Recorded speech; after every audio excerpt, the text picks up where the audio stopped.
Welcome back to the channel Helldivers. It's time for us to liberate a hive world, which means we're going to need a loadout to get the job done. Now in this video we're going to go over a new player's loadout that they can take against the Terminids, but also we'll throw in a couple veteran picks for those of you that have, I would say, have a cute amount of war bonds unlocked. And either way, by the end of this video you will have an easy to use, viable loadout against the bugs. So if any of this sounds good to you, consider hitting that like and subscribe button, and let's not waste any more time. Let's start off with our primary weapons. So first weapon I want to talk about in our primary category is the AR-23 Liberator. This is our standard issue rifle, but don't sleep on this weapon because this weapon is constantly getting buffed and it is a great way to clear out the chaff. In addition to that, don't forget about the SMG Defender if you want to have that run and gun style, because with SMGs, well, except for the Reprimand, they all allow you to run and gun, meaning you can run backwards and shoot at the same time. But say an automatic rifle isn't your cup of soup. Well, don't forget about the Punisher either. This is the first shotgun you unlock, and this has really good stagger force, especially against the bugs. So those are the three weapons that I would recommend to new players, but I do want to shout out one more pick.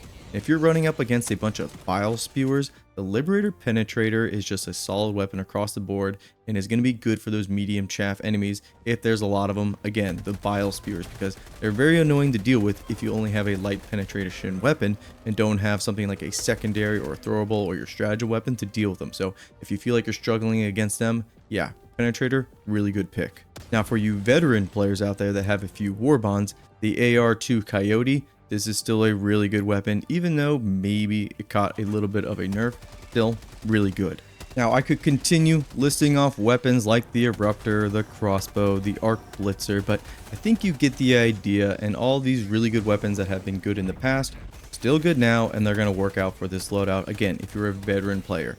Don't worry if you're a new player, you will eventually get these weapons in time. Just stick with it, cadet or private, whatever rank you think you are. I'm a space cowboy. Anywho, now moving on to our secondary here for you new players. The Redeemer is going to be your best pick with the free war bond, but once you get enough super credits to get your first war bond, get the detonation war bond and pick up the grenade pistol. The grenade pistol is going to be my biggest recommendation for this build because it is an easy way to close a bunch of bug holes, but also it's good at killing chaff, both medium armor and the regular chaff. So the grenade pistol is just kind of an all-rounder.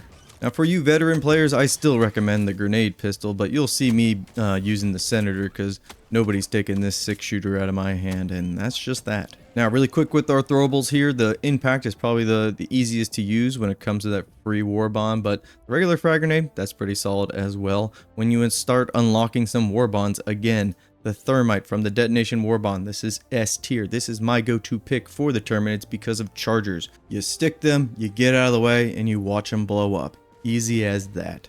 Now when it comes to your armor, I always just say pick whatever style you like the best, but if you are worried about stats, something like the Servo Assisted, Democracy Protects, or extra padding from the basic armor that we all start out with, those are going to be solid picks there for survivability. But again, with armor, I'm not too much of a stickler unless we are going with a strong theme like an ODST, then obviously you got to go with one of those armor sets. But for this build here, just a general build against the bugs, pick whatever you want. You're going to see me using the good old-fashioned gunslinger armor passive again because this is just the style I like in the game. As always with boosters, pick what your team needs. There are the staples that are always really good. Just stick to those and you can't go wrong. Now moving on to our stratagem picks, let's start off with our stratagem weapon, and we're going with the recoilless rifle. This is just all around going to be amazing against bugs, and we're on those hive worlds, which means we're dealing with dragon roaches. This thing will just one-tap them as soon as you line up the shot. You got to be patient for that, but other than that, this is an amazing stratagem weapon for dealing with all their heavy and massive units. Next up, let's take a walk down to our robotics workshop here, and I'm going to recommend taking one of the sentries, either probably the machine gun sentry or the Gatling sentry, because these are nice to throw down when there's a bug breach, or if you're in a defensive position, like you need to raise a flag or you're defending an oil rig. These things are going to put in the work for you, and they have a really short cooldown, so take one of these. And actually, on second thought, take 2 sentries because these things are just that good, and you'll thank me later. Now for our last stratagem pick here, you can take something like the orbital rail cannon strike here. This has seen a cooldown reduction, meaning you can use it more often. And when the game first launched, this was one of the best stratagems to deal with those massive targets. But since then, a lot of the other stratagems have gotten a lot of power creep. But with this cooldown reduction, this rail cannon is kind of back on the menu.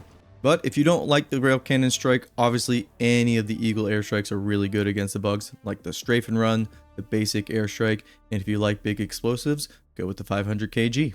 Now for you Helldivers that have a couple hundred hours under your belt, well, you're probably already taking the orbital napalm barrage.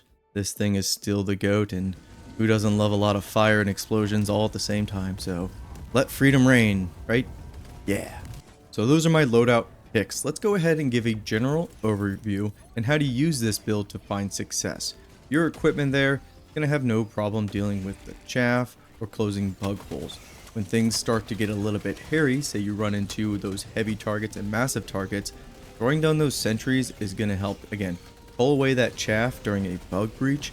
But you need to prioritize those chargers with your recoilless rifle, because chargers are probably the biggest bane to those sentries because they just kind of barrel through and destroy them instantly. So chargers, highest priority with your recoilless rifle, and those basically one tap them. Just take your time. If things are too chaotic, obviously you have your thermite to fall back on, but you're not going to be protecting your sentries because the thermite takes a little bit of time to burn and then explode. So if you've dealt with all those charges, you then can move to dealing with something like the Bile Titans and the Dragon Roaches.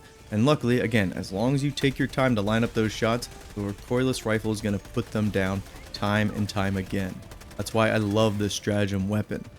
Now you do need to be mindful of how many shells you are firing with the recoilless rifle, because if you run out, you're going to have to call down that resupply stratagem or go scavenge for some ammunition. This is why that last stratagem pick, kind of a flex pick. So that if you take the rail cannon, that's going to be another way to deal with a dragon roach, or you could actually use it on a charger too, just to get that wha-pa sound.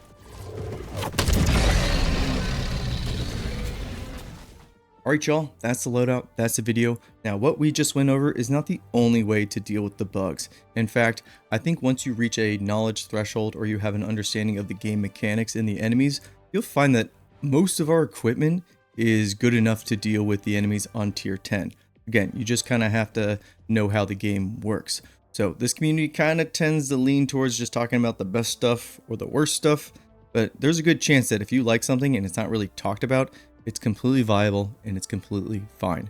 Now with the game's stability patch, I am happy to be making loadouts again, because there was a time where I was just crashing like every other match and it was just ridiculous. But now things are running smoothly, and I was actually doing a lot of coverage on this game here. If you guys know, you know, but that's kind of taken a little bit of a back seat. And now, again, we're back to Helldivers 2, and I'm very happy for that. But yeah, that is the video. I am your Iron Nomad, and I will see you guys next time. Peace, and take care.